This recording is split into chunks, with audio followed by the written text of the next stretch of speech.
Okay. It is a great pleasure for me to have you and Maxim in person to talk about Maxim's latest book, Immigrant Baggage, which is out April 9th. So you can pre-order your copies now. I think most of you know Maxim, but let me just introduce him anyway. He's a bilingual author and translator, a professor at Boston University of Russian, English, and Jewish Studies, Boston College, I'm sorry. He's a longtime associate of the Davis Center, and he chairs the seminar on Russian and Eurasian Jewry. Shrayer was born in Moscow in 1967 and emigrated to the US in 1987 at the age of 20, something that we'll be discussing, I think, today. And he's published over 20 books of criticism, nonfiction, and fiction, both English and in Russian. His works have been translated into 10 languages, and the recent works include A Russian Immigrant, 3 novellas, Of Politics and Pandemics, a collection of English language verse, and Stihi i Zapada, Poems from the iPad, a collection of Russian language verse. Maxim, I think you're going to open with the reading for us from the book, and then we're just proposing to have a conversation. So I'll ask Maxim a few questions, but please feel free to raise your hand and ask questions as well. Thank you so much, Alexandra. Thank you so much. I really appreciate the introduction, and I really appreciate the opportunity to be here and to have the first public event for this book. And I was just remarking to our colleagues here at the Davis Center that I believe it's the first in-person event at the Davis Center that I am involved in, because we've done many, but they were all on Zoom. So it feels great because you're all real. You're not just virtual. But some of you are virtual, which is also nice. Yes. And I also want to say it's a particularly happy day for 2 reasons. Since the book has a lot to do with the texture of immigrant memory. It's a happy day, of course, because the book has its first public event, and you can almost pet my poodle Stella on the cover. But also this evening, my wife and I, in kind of delayed celebration of her birthday, are going to see Bruce Springsteen at CD Garden. Why this is significant is because some of the chapters in the book also have to do with a disappeared past, my Soviet past, a disappeared past because some of it was forcefully removed, disappeared for us, but also some of it is just no longer accessible. But growing up in Moscow in the 1970s and early 80s, I was certainly very aware of Bruce Springsteen. And then when my wife Karen and I met, it turns out that she, who is Philadelphia born to immigrant parents, her mother is from South Africa originally, of Litvak Jewish stock, and her father is originally from Chernovitz, and then by way of Colombia. And when the kids, I'll just mention it because, of course, we're in the second year of the war in Ukraine. When the kids used to ask him why he never went back to Russia, and back then they said Russia very broadly, he said because they would make him a doctor in the Russian army. In retrospect, I feel like my late father-in-law really knew what he was talking about, because imagine the irony of the Jewish boy from Chernovitz, born when he was still Romanian, going back and having to be a doctor in the Russian army. But in any case, Karen, growing up in Pawtucket, adored Bruce Springsteen. And so finally we decided to kind of have this celebration. So I'm looking forward to this, and then I'm looking forward to, a historic concert. I'd like to read a passage which will be the opening of kind of the middle, one of the middle chapters in the book. And it has a title which requires just one explication. It's called Yelets Women's High School. So Yelets is a very important small city in south central Russia. So if you can imagine driving from Moscow past Tula, and then toward the forest steppe area, kind of the provinces that are Lipetsk, Oryol, Voronezh, you would drive into the city. It's of tremendous historic importance because it was the place where some of the wealthiest grain merchants in Russia made their home. It had the first grain elevator in Russia. And also, if you remember Chekhov's seagull, Nina Zarechная, tells Driplov that she has been engaged to perform in Yelets. And actually, growing up, we all thought that this was a total depressing moment because we thought it was a hole in the wall. Actually, Yelets was not a hole in the wall. It was a very wealthy small town. And it also is important because it's the place where one of the characters of this memoir, Van Bunin, went to gymnasium. So basically, that's the long explication. Yelets Women's High School. It has an epigraph from Turgenev, which you will recognize because its name is in the epigraph. What was I hoping for? What was I expecting? What important future life did I envision when I reacted with only a momentary sigh, with only a forlorn recollection to the fleeting phantom of my first love that passed before me?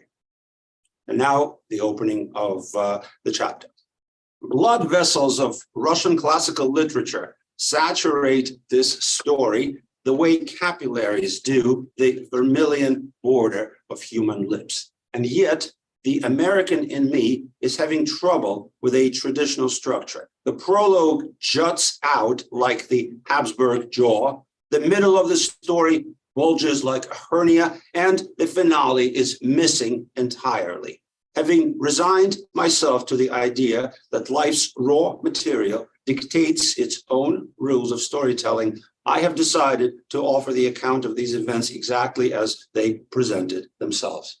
It all started in Moscow in late autumn of 1985, the hardest year in our family's post-World War II history. My parents and I had been living as Jewish refuseniks since 1979. In November 1985, the Soviet secret police set in motion a new round of my father's persecution. An ostracized writer and medical scientist, he was being accused of anti-Soviet activities, of spreading what the authorities called Zionist literature. Law enforcement officers delivered a summons from the office of the Moscow city attorney, prosecutor in Soviet speak, to our doorstep. My father went into hiding. The terrible stress he was under resulted in a heart attack and hospitalization in Moscow's city hospital number 4. Plainclothes agents came to interrogate my father on the intensive care floor. If you want his death, go ahead, an attending physician told them. The professional thugs wavered. Late at night, my mother and I met with a bearded New York Times correspondent and passed to him an open letter of protest. Against the backdrop of my family's tribulations, I continued to attend Moscow University, where I was a sophomore at the School of Soil Science. It was a place I didn't appreciate enough for having given me, a Jew and a son of refusnik activists, a salutary deferral from the military draft at a time when the country was still sending her young lads to slaughter in Afghanistan. I went through a spiral of misadventures in the autumn of 1985, triggered by my own efforts to break away from natural sciences and enter the world of art. A failed attempt to switch to a major in art history nearly resulted in my expulsion from the university. With much difficulty, I was able to backpedal to soil science, but my position became more vulnerable and would so remain until late spring of 1987, when the Soviet authorities finally granted us permission to leave. Now, visualize the first week of January 1986 in Moscow, just a few days prior at the New Year's celebration with a group of Soviet youth from the Jewish urban intelligentsia, many of us having known each other since childhood. There was spontaneous talk about the country's new course of liberalization, of Gorbachev's having finally taken charge of the party, and of the appointment of Yeltsin as Moscow's party boss. One of my pals, a student at the Institute of Oil and Gas, nicknamed Ink Blotter, in Russian it's Promakashka, Ink Blotter, and a great fan of the Soviet chansonnier, whispered in my ear, I heard on the Voice of America that Yeltsin isn't a retrograde and certainly not an anti-Semite. And he even plays tennis. Of course he does. Thank you.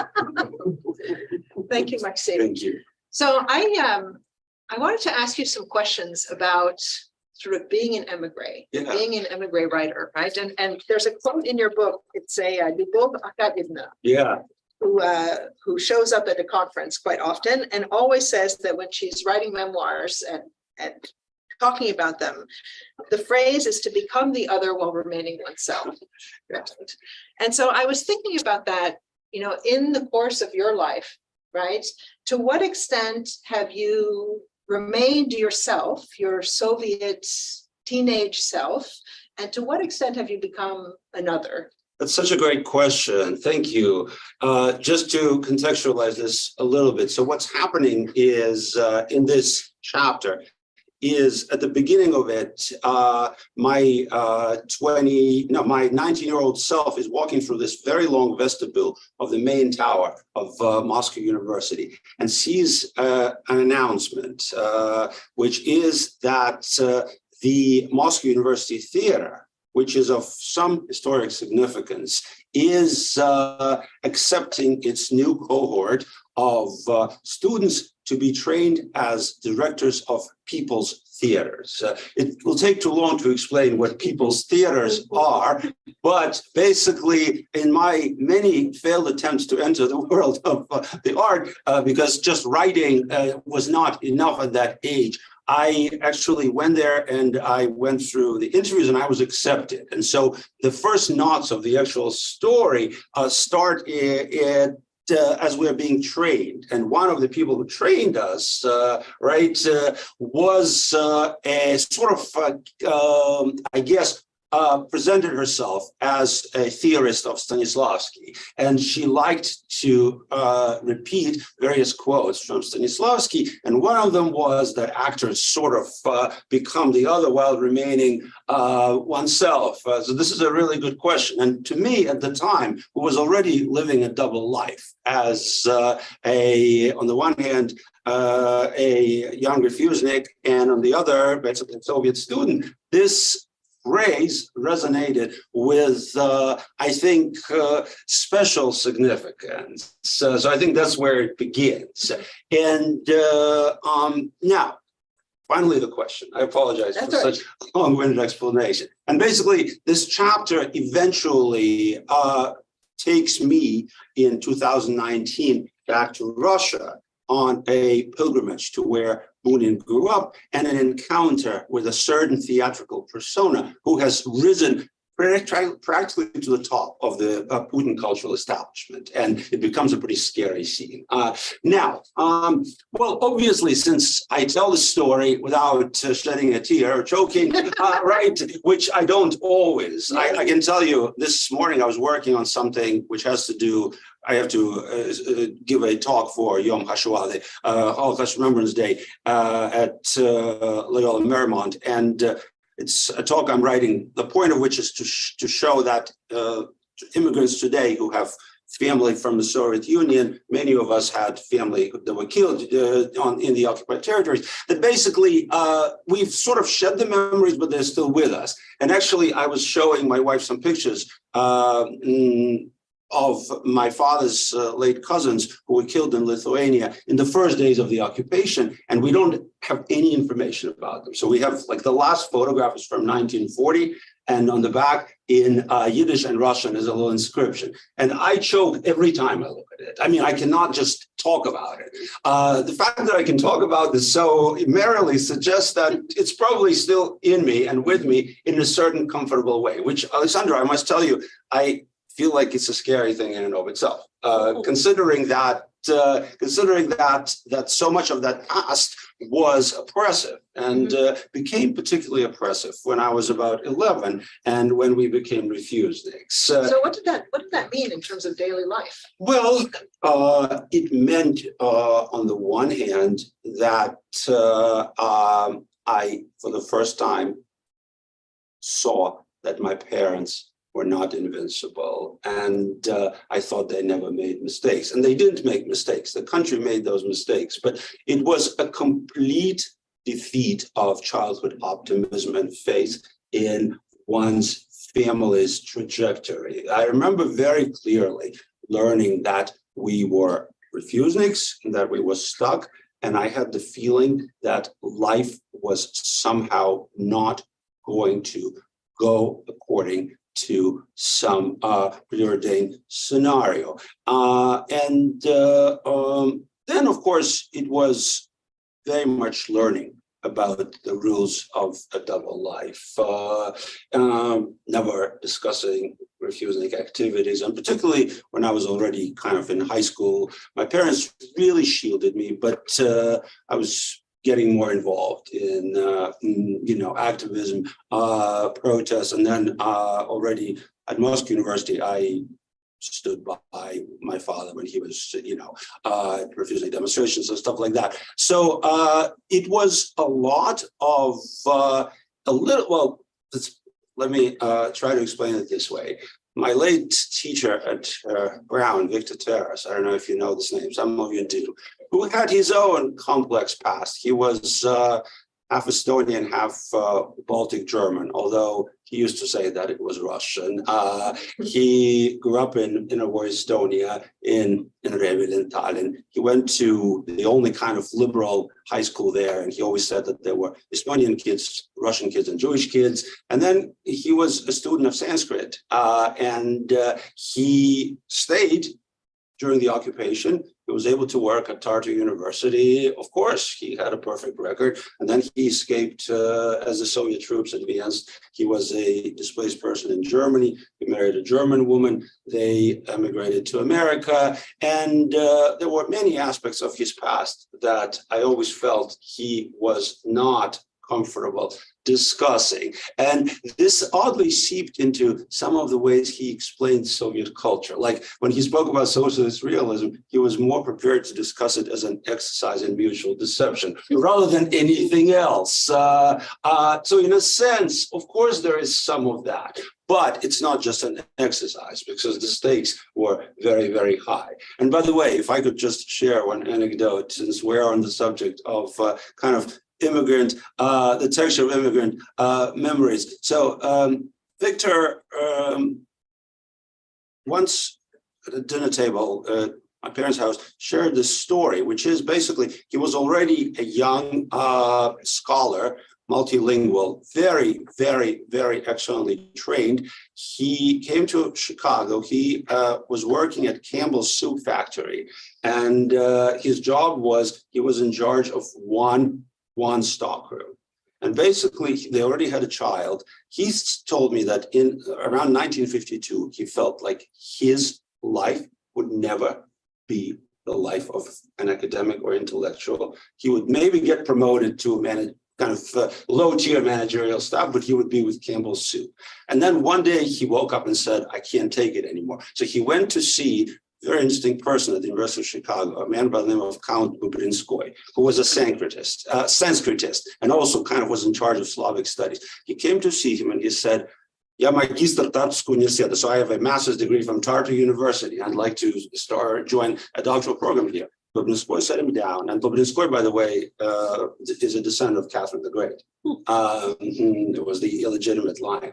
And he said, "That's all great, but do you have anything to prove your education?" He said, "No, I have no papers because I fled because I feared that I'd be arrested in Soviet Union."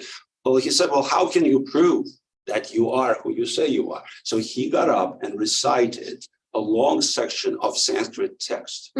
And on the basis of that, he was admitted to the PhD program. And basically that launched his career. So my point is, why these anecdotes? Because I think double life means different things, but I think it always involves suppressing some aspects of the self and privileging others. And so finally, to your question about the Soviet past in my life today, Alexandra, what can I tell you? I think the invasion of Ukraine has drawn yet another demarcation line. I feel it very strongly. And I feel that in some sense, perhaps it's closed the last door onto my Soviet past, which is why I wrote this book during the first 1.5 years of COVID, but I was putting the finishing touches on it in the spring when Russia invaded Ukraine, and there was so much on my mind. I felt like literally this was in some ways an epitaph. So let me ask about that, right? Because that implies that it was Russia's action, Russia's aggression against Ukraine that made you turn away from the Soviet past, right? So Yes. is for you Soviet and Russian conflated? No, they're not conflated, but I think it will take some time. It is taking some time to figure out how to separate the two. And particularly, it's clearer to me when I write in Russian, when I make decisions about publishing in Russian. For instance, I made a decision not to publish in Russian publications, not to do any academic work in Russia. And that means that, in a sense, I'm proving what emigres have always been proving. In the first wave of emigration, that was quite obvious, that you remain culturally Russian without having connections to the living country that was Soviet Russia. I think in English, it is a trickier thing. Because in a sense, it involves not just translating the past, but translating the changing relationship with the past, in which Soviet and Russian are so intertwined that it calls for a lot of the kind of footnoting that as a writer, I don't do. I just don't write this way. I think stories tell themselves. But I can tell you also why the war gave me such a sense of the demarcation line. Because of course, like many immigrants from the former Soviet Union, my roots are in Ukraine. I mean, it's to say that is to commit an obvious statement, right? Where were the Jews from the Soviet Union living in the 1900s? Basically, it's the former Polish, Ukrainian, and Belarusian territories. That's the bulk. So on three sides, my roots are in Ukrainian, and so in a sense, the war has also enhanced my sense of Ukrainian roots, perhaps at some expense. I'm not quite sure at what expense yet, but there is an economy of gain and loss. What's strange, Alexandra, is that, of course, the book was written prior to the war, but I feel like there is something anticipatory going on, because in several chapters, I describe these strange encounters with the past, where either I travel to Russia or I travel somewhere else, and it puts me in conversation with things that I thought I had basically dissociated myself from.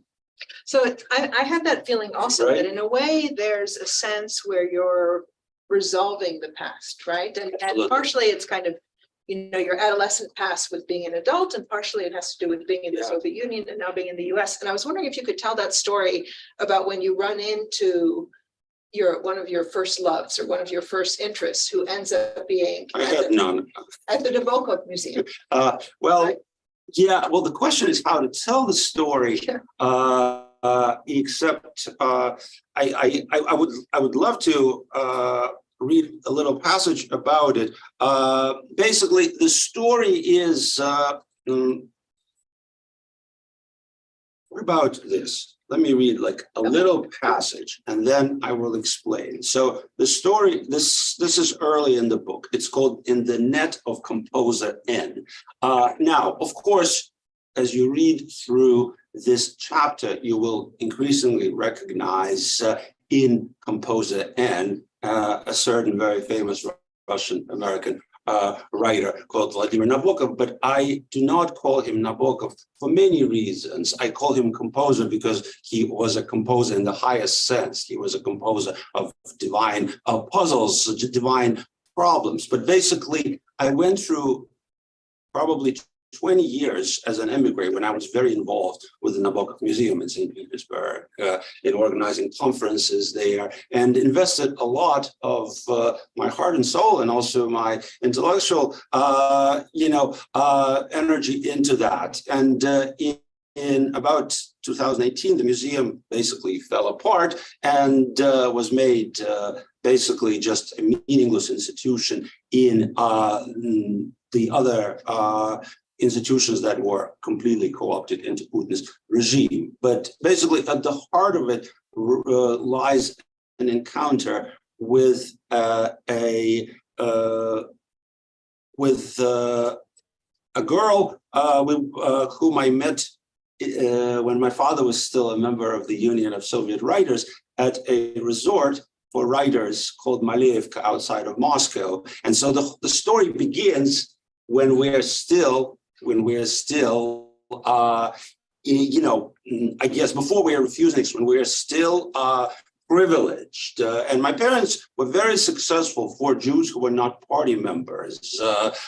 Basically, both had reached very advanced careers, and all of this basically they sacrificed for the hope of immigration. But so in other words, the context here is the beginning is the life of sort of not a golden Soviet youth, but at least a boy who has tasted it. A silver Soviet. Whatever that means. Yeah. And then it eventually takes you to the 2000s. Back now when we talk about the 2000s, they seemed like they were great. Yeah. Of course, they were not great, but in retrospect, right? It sounds like a Billy Collins poem, right? When he says, the 1700s were this and that, and of course they were not. But so in any case, let me just read a little section in the net of composer N.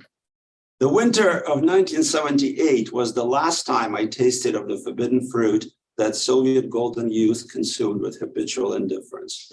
We were spending the winter holiday at Maleevka, the writer's home of creativity outside Moscow. My parents had entered the path of immigration. My mom had already said goodbye to her beloved job as a professor of business English and interpreter. My father, too, had to bid adieu to the Research Institute of Microbiology, where he had worked since the mid-1960s. My parents had placed their Soviet careers, quite successful for Jews who weren't party members, on the execution block, except that instead of permission to leave, refusenikedom awaited us. My father, that winter vacation at Maleevka was also a farewell to his life as a Soviet writer. His official punishment just for the attempted exodus would be not only banishment from academic life, but also expulsion from the Union of Soviet Writers, the derailment of 3 books, and public ostracism. But back then, as a 12-year-old, I couldn't imagine that my parents ever made mistakes. And just let me read you a little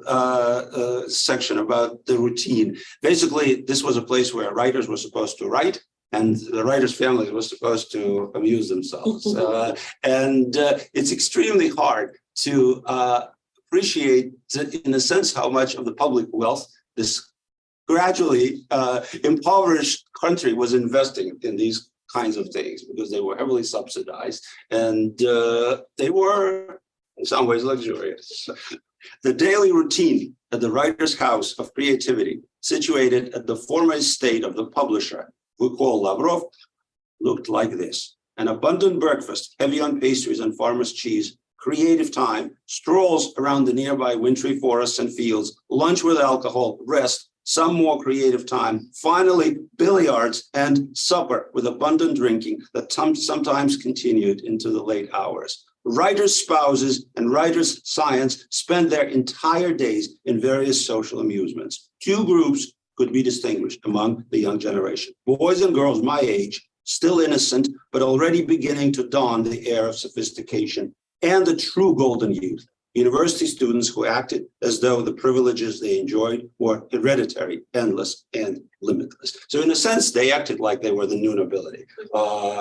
You can imagine how these people felt when the country fell apart. Mm-hmm. And I think it's still something we haven't fully, taken stock of. The sense that this is 1978, and 10 years later, this whole generation all of a sudden realized that the hereditary Soviet nobility was ending. This was not hereditary. No, yeah. And so basically, against the backdrop of this, as in this group of children or grandchildren of Soviet writers, I meet this very nice young woman whose grandmother had identified Hitler's corpse. This is a true story. Yeah, there was such a person. And By the basically, teeth, right? yes, By the yes, teeth, by the yeah. teeth. That was that person's claim to fame, and the person's career was basically forever that. Just as, for instance, there was another kid. I still think it's quite hilarious. Whose grandmother's entire career, her name was Evgenia Taratuta, was that she at one point discovered that there was this writer called Ethel Lillian Voynich who wrote Gadfly, book no one had heard of probably, but which sold millions of copies in the USSR and China. And she became the Soviet official biographer of Voynich. And her biographies, and she wrote biographies and then sort of rips on biographies, sold tens of thousands of copies, and basically she supported a whole clan. Imagine, in other words, not just, it's not even original work, it's derivative work of derivative work. So, but basically these were the kind of kids that were part of that group, and some of them ended up immigrating, others stayed. And so what Alexandra was asking about is, toward the end of the chapter, I come across a later version of the girl who I very much liked, I think, back at the age of 12 or 11, and maybe she even liked me a little bit. Who the one whose grandmother had, I think, identified Hitler's corpse or teeth, who was now a official in the new post-Soviet culture, which still had hopes and aspirations. And I think kind of We'll leave it there. We won't reveal the denouement of the story. No. I just meant to say that, of course, for people like that, what started happening roughly around 2016 was also a disaster when they realized that the 20 years they invested in the hopes of, a new post-Soviet Russian culture was all being taken away. So in a sense, these are the people who felt like, the generation before felt in the late 1980s, I suppose. But a lot has been written about it. Mhm. Yeah. So let me ask one more question, and then maybe Of course, we can these are open it such up. great questions. Yeah. So you arrive in the US at the age of 20, right? Which is still young enough to kind of start again, if you will. But of course, you bring a lot of the baggage with you, right? And I was wondering if you could talk a little bit about how you came to terms with sort of this suitcase, if you will, and how it actually helped you achieve a remarkable career. Thank you so much for the suitcase. By the way, sitting in this room is a very good friend and colleague, Matthew Charlton, who works for Cherry Orchard Books, who was very instrumental in designing this cover. He had this idea that the cover should reflect this immigrant baggage. And of course, as you can see, it's a slightly absurd cover because the objects in this valise are, of course, out of proportion. Of course, the bottle of champagne is too big, the skis, and then there is a page from an emigre Parisian newspaper with a story by Nabokov dedicated to Bunin and called Abida, the offense. And it's very much a gesture in the direction of Bunin. In any case, but so the baggage,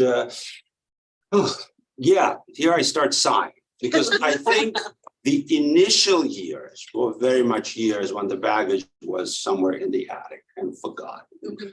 For instance, so I was at Brown, and in its wisdom and in having no core curriculum, Brown allowed me to transfer 2 years of my Moscow University Soil study. science. Well, those were general subjects because I was there, chemistries, calculus, physics. The first 2 years were all general subjects, including Marxist-Leninist philosophy. So that too was not a complete waste.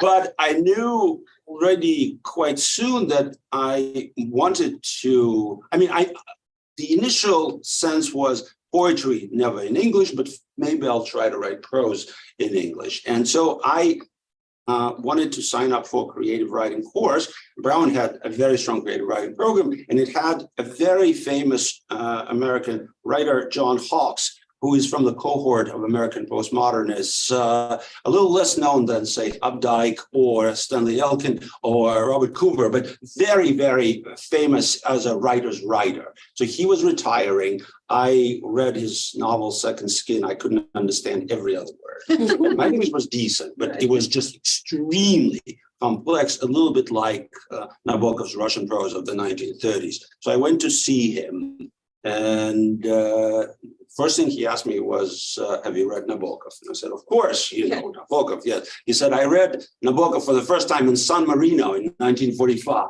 That was very interesting. That also told me that these young American intellectuals who were in Europe were reading Nabokov, right? So he asked me what sort of things I wrote about. And of course, guys, all I wanted to write about was Soviet politics. And he said, it's nothing. There's absolutely no legs. No one is like, and he had this idea that I should write these kind of perverse fictions set in the Russian countryside with a lot of sexual overtones. And it was the last thing I was interested in. So it was not a comfortable thing, although he was very kind to me. And I tried sort of, for the first time, writing in English. I don't mean scholarly things, not papers, but fiction. But basically, it was the initial years I really felt that the immigrant baggage, particularly the Soviet baggage, somehow was of no use or very little use. And it took me a while to start writing about that past, both in fiction and nonfiction. Initially in nonfiction, when I wrote the two connected memoirs, Leaving Russia and Waiting for America. Yeah, so in a sense, this is the paradox of it all. I feel like in the decade preceding this demarcation line that I was just talking about, I finally, I think, started accessing aspects of my Soviet past that had been untouched. In other words, I feel like I went to the attic, I retreated the valise or the suitcase, and I went through it, and there were things in it that I found exhilarating. And then all this happened. So that's where we are. So all right, here's a provocative question. Is it a midlife crisis? I don't know. You know, I mean, some I people don't buy believe fancy it. I cars. don't believe. I want to buy. I want to buy I want to buy a little Fiat. Yeah. Yes, that I do. That I do. I don't know, honestly.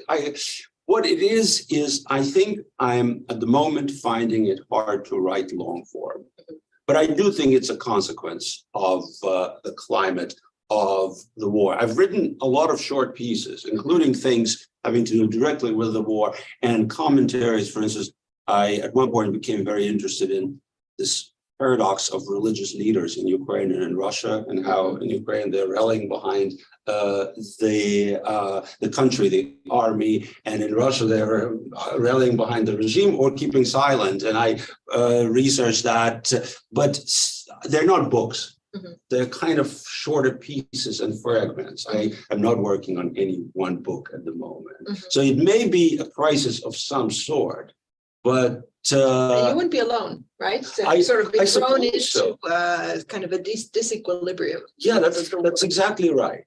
Although, of course, terrible as it is, one gets accustomed to almost anything. I think the first 6 months, every day I would wake up and I felt like that's what, like, I wanted to keep my hand on the pulse of that.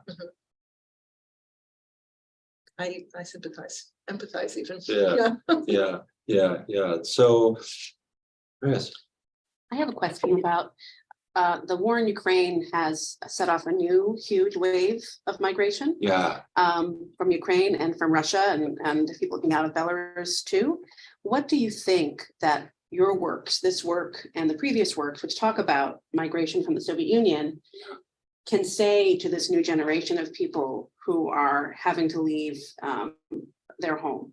It's such a good question. You're absolutely correct. Although what I follow most closely is the new diaspora from Ukraine, Russia, and Belarus and Israel, just because it has inevitably made Russophone Israel into a much more exciting cultural space. For instance, just 2 days ago, a new Russian bookstore opened in Haifa, and several hundred people turned up for the celebration. I mean, imagine.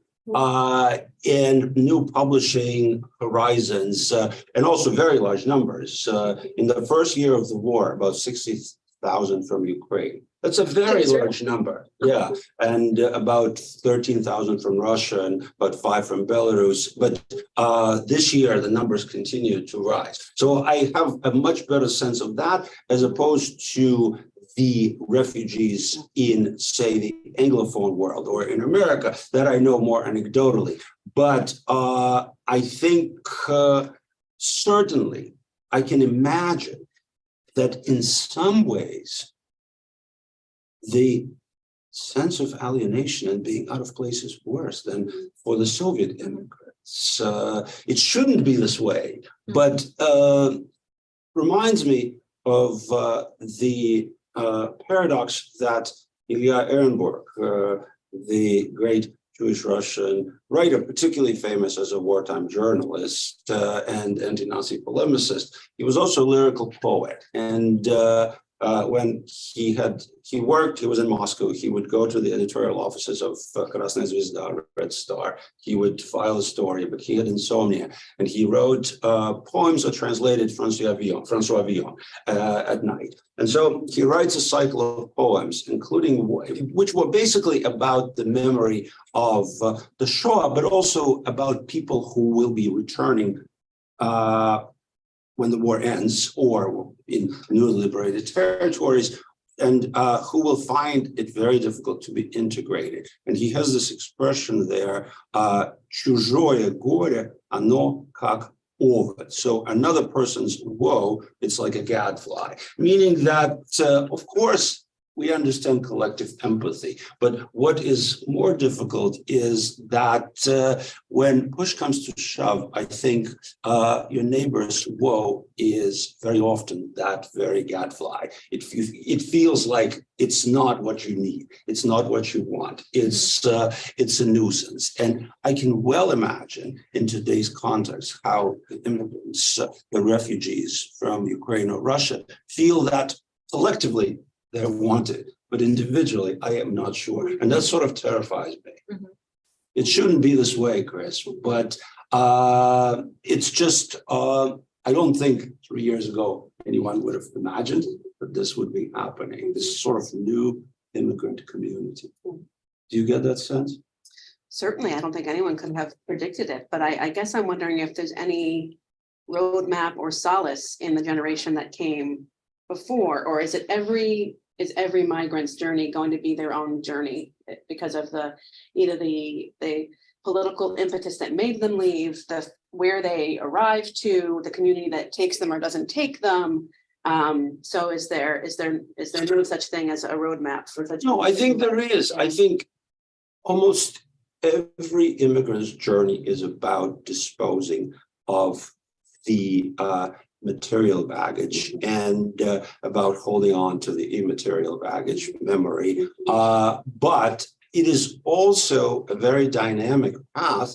And so going back to some of the observations Alexandra made as well, is that I think, and what some of the things I tried to show in this book is that you know that you've been here a long time when your own past begins to appear mythological.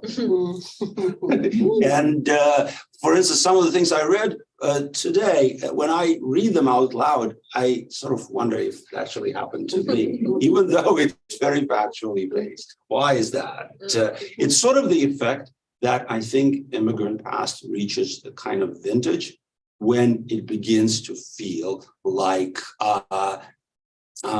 maybe it's losing this sense of factual precision. It's a little bit like the terrible experience that those who interview survivors have of the testimonies that are not always precise, and also that change over the years, or depending on who is interviewing you. I mean, I think the strangest part of it is that when when you're your own interviewer. Mhm. Yeah. Does anybody have questions? Because I can keep going. Yeah. Yeah. I'm curious to know when you said like you write prose in English, but not poetry, right? Well, so until about, I want to say systematically until the onset of COVID, kind of the first COVID spring, when sort of the living life retreated, we went into the isolation. I all of a sudden surprised myself by starting to write originally political satire in English, and then that grew into more lyrical poetry. Prior to that, so we're talking about sort of the fall of 2019, the spring of 2020, I had a certain separation, and most of the poetry I wrote, I would every once in a while translate my own work if a magazine approached me, but as kind of a method, I wrote poetry in Russian. I was content with that. Whereas with prose, I've gone through periods of writing in both, writing in just one, of creatively revising. What's happening now is I kind of, maybe that's the midlife crisis. I am becoming interested in a new thing, which I'm tentatively calling parallel writing. In Russian, I call it parallельное письмо. Basically, what it is I write a text, could be in prose or poetry, in either Russian or English. And then I sit down and I write another text, which is based on the same idea or the same experiences, but it's not a translation. Mm-hmm. And so they differ, sometimes in small ways, sometimes in significant ways, and they kind of exist as two parallel realms. Mm-hmm. And that kind of thing now sort of fascinates me, mm-hmm. because I feel like, in a sense, that is the truest thing to how I live. And maybe that's the double life. And is it because you have different personalities in English and Russian, certainly. Different ways of thinking? Certainly. And for instance, I can tell you, I think I am now more adept as a writer at describing, for instance, a certain narrative past in English than I am in Russian. However, there's certain lyrical impulses that I think I still handle better in Russian, which perhaps is natural because it's my first language. And what I try to do is not to force myself into choosing. In a sense, the experience chooses the language of the first iteration. But there's no text where you're writing kind of in both. No. But for instance, I recently did this kind of a longish poem which looks at my Ukrainian roots. It's called Kinship. And I originally wrote it in Russian. It came out in a collection that Alexandra mentioned that was published in Tel Aviv. Tel Aviv now has a growing publishing scene in Russian, including their main Russian bookstore called Babel, which has events every day now, except on Shabbat, of course, is publishing books. And so that was in that book. But sort of a few months later, I felt like I wanted for this to live in English. But the only thing that follows closely is it follows a stanzaic structure, and it follows a certain method where I begin by describing how my both grandfathers and my grandmother grew up in Ukraine, from what I know. And they were more or less in the same area. My both grandfathers were in Podilsky, and my grandmother was born in Bar, and then grew up in Kharadok, kind of between Vinnytsia and Kamenets, sort of the southeastern Ukraine. And then I segue into basically how the war made me experience this new sense of roots. But of course, it's very different in English. It's a different text. And I just submitted them to a new bilingual publication that's coming out in Israel called Roar. It's basically, and what they do is very nice. You go to the web page, and there are these sort of, they almost look like a chessboard. Mm-hmm. And you click on a writer's name, and it takes you to a text in English or in Russian. Mm-hmm. And but they're not bilingual. Mhm. Yeah, they're parallel. Right. Other question? Right, I have to ask another one. So many of the people that are leaving now from Ukraine or Belarus or Russia are optimistic that they'll go back, right? When the war is over, Yeah. especially Ukrainian women and children who have Right. left and their husbands are left behind. But even the Russian emigres who I talk to quite often in Tbilisi, for example, or Right. in Almaty, they think maybe it'll be a couple of years and then something will happen to Putin and then they can go back. Right. Right. And it seems to me that psychologically, the experience of being an expatriate, right, thinking that you're about to go home is fundamentally different from the one that refuseniks had, right? Or maybe that some people have now, that you go and you'll never go back. This is a very good point. And I think you're correct, although I'm very careful not to compare, Mhm. simply because it's kind of comparative poetics of suffering is very But dangerous. it's not the suffering, but maybe kind of the No, mentality of that you course. have, right? Look, I can tell you, when we were leaving, I absolutely had the sense. We left on June 7th, 1987, and it was kind of where, as a token gesture in the spring of 1987, Gorbachev allowed several hundred veteran refuseniks to leave. It was a big deal, but it was a small Mhm. number.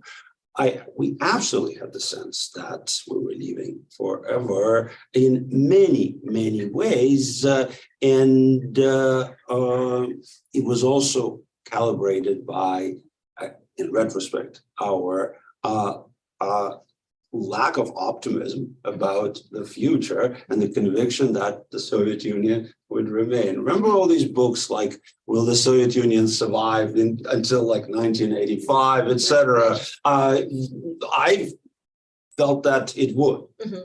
It wasn't going anywhere. So of course, today's experience is different. But Alexander, I can tell you,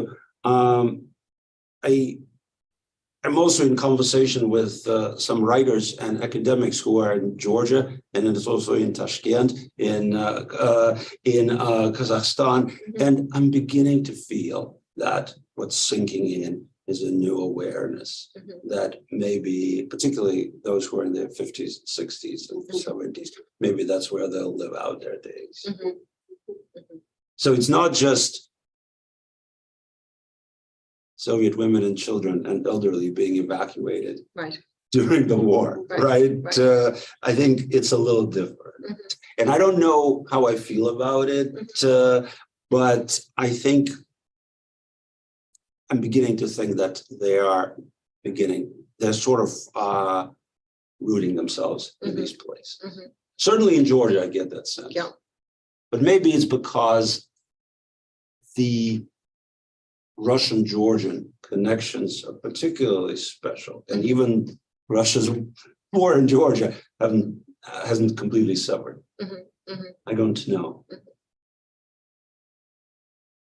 Yeah, that's a really interesting question, and I'm sure books and dissertations will soon be written about it. It's just it will require so much data because you would have to interview Right. hundreds and hundreds of people Right. to begin to get sense of, because we mostly know this anecdotally Mhm. on the basis of very well-known writers and politicians. Right. Like last week, I hosted Sergei Gandlevsky with his translator, Philip Nikolaev, from my 20th century Russian literature class at BC. So he lives in Tbilisi. Mhm. But in a sense, these famous or more or less famous expatriates are not truly representative Right. of this experience. Right.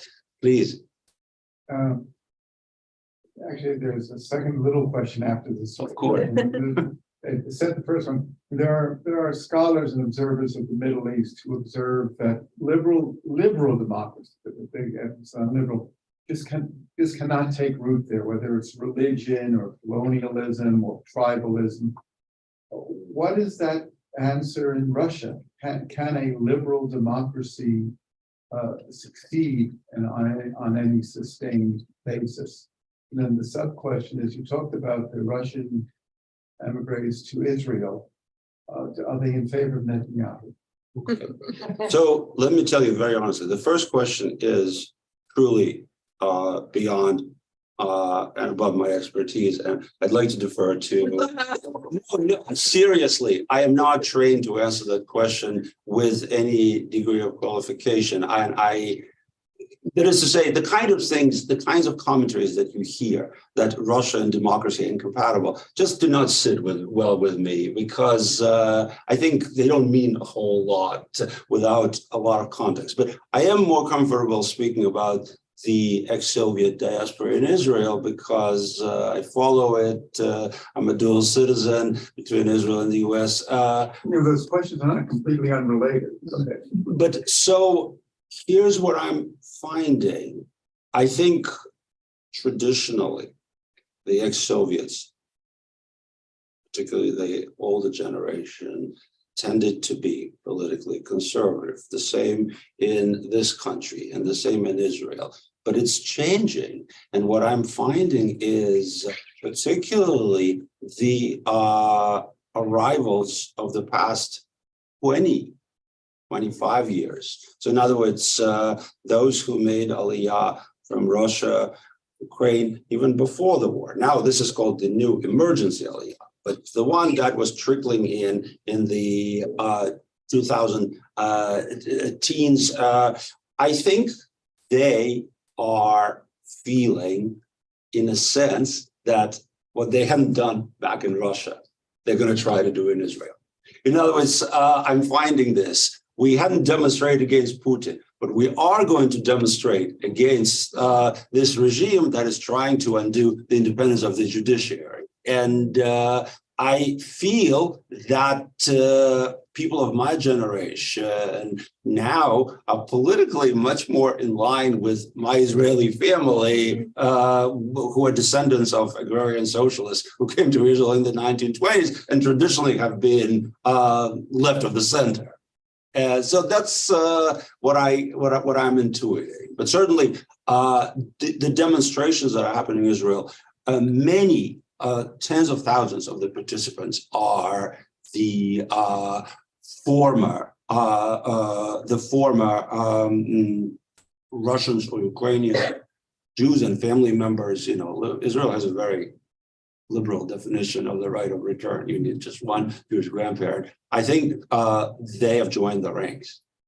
So you see, in other words, I'm calling this as kind of the paradox of delayed sense of obligation to democracy. Because of course, in Russia, they didn't because maybe they were afraid or they couldn't. But in Israel, they feel that, well, it's a democracy. So we are going to demonstrate. Bye-bye. Right? Yes, Edie.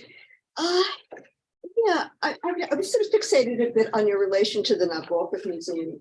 Petersburg. No, I mean, the whole relationship that you had with the museum and the whole sense, and I think this was true for some of the, I'm not even sure they were exactly emigres, a lot of Russian writers and until we're living here and there and going back and forth, and you know, writers in Russia were being published apparently in Israel. I mean, there was this sort of sense, and how that has kind of I mean, what is your feeling about this? I mean, in other words, you have to choose here or there at this point, sort of, you know, I mean, it sort of changes the whole relationship, both with these writers or other intellectuals.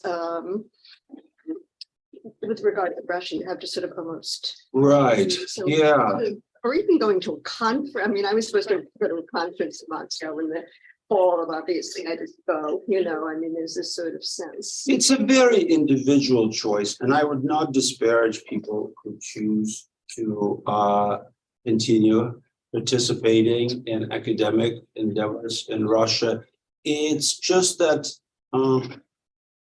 But even living here and there, I mean, there are people who have, you know, live in Russia and then they spend some time in Germany. I just don't believe that in today's Russia, there is independent media or independent intellectual life, even in those few institutions that are relatively independent.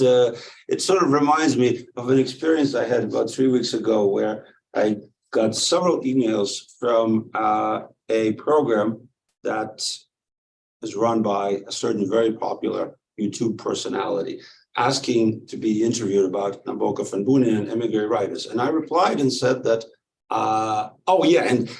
they said, we would like to do an interview that does not touch directly on the current events. And I said, I would love to be able to do that, but I don't see a way of speaking about the Russian immigrants of that generation without touching on their relationship with Soviet Russia and, in a sense, establishing parallels with today's regime. And their response was, well, we are completely independent because they called us foreign agents.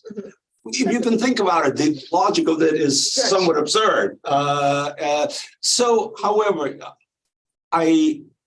I'm willing to accept that if somebody is even prepared to travel to a conference in Russia with the idea that, just like in the old Soviet days, Western academics traveled to Russia and thought that they were sort of elevating the discourse. Well, if that's what people think, that's entirely their prerogative. But also, I'm reminded of all sorts of strange things that happened, like my late colleague at Boston College, the historian Roberta Manning, who demonstrated in front of the American embassy in Moscow against the war in Vietnam. Do you know about this? Yeah. It's a true story. A small group of Americans in Moscow, and they felt that they were really doing a great thing. So you can imagine the KGB officers, plainclothes, stood there and applauded. Right?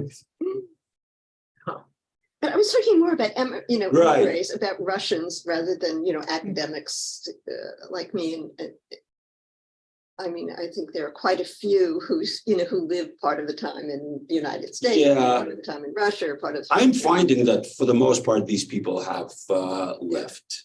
Some live in nearby places, like Riga is very big, and probably entertain hopes of a return, but it's just quite distant from my perception of the situation. The thing that I found is so many people left their parents behind in Russia that they want to maintain the ability to go back and see them. So they don't necessarily want to go back to Russia to work or to be kind of professionals, but they still have a connection that can't be broken. Right. Yeah, if I could just go back for 1 second to the passage I read about Yelets. So without, as Alexander said, without giving away the denouement. So at the very end of the story, basically, I come in a very unpleasant, into a very unpleasant confrontation with this new official of Putin's Russia, who is in charge of archives. And basically what she says to me, and this is in the book, she says basically, we don't want you to come here again. We don't want you here. We don't need your help. Even though you've been a friend of Russian culture by writing about our great writers. And she said basically, leave, because they tried to have me arrested. You'll see. Basically, it has something to do with the question of inaccessible archives. But basically, the chapter ends on a very stark note, where basically I interrupt my trip. My younger daughter, Tatiana, is with me. We basically turn around, we return to Moscow, and we fly to Amsterdam the next morning. And this was still before the invasion. So in a sense, it's anticipatory. One other slightly related, Chris. Now, I read somewhere, I can't remember online, that some of the people who fled to, say, Kazakhstan or to some kind of are continuing to work at, what the effect of technology is. In other words, people live abroad, but they can still do their job in Moscow and things like this. I mean, it sort of changes the whole dynamic. I'm sure this is true. I'm sure this is true in places where this is possible. I think there are many parts of the world where this is not possible. Another place, but this is for the much more successful Russians, is Dubai, of which we are reading a lot. Yeah, which right. Have you ever been? No. Yeah, me neither. But it seems like such a bizarre, new playground.